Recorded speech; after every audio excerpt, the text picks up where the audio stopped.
Čovek, ako želi da se poveže sa prirodom, treba da shvati da on obitava u telu, a telo je ništa drugo nego ta priroda.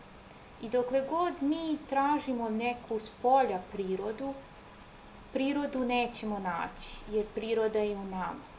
Neko će kaže, pa dobro, hoću da tražim izvore pitke vode, hoću da tražim vodopade, reke. I vrlo dobro znamo iz biologije da veliki procenat organizma čoveka čini voda.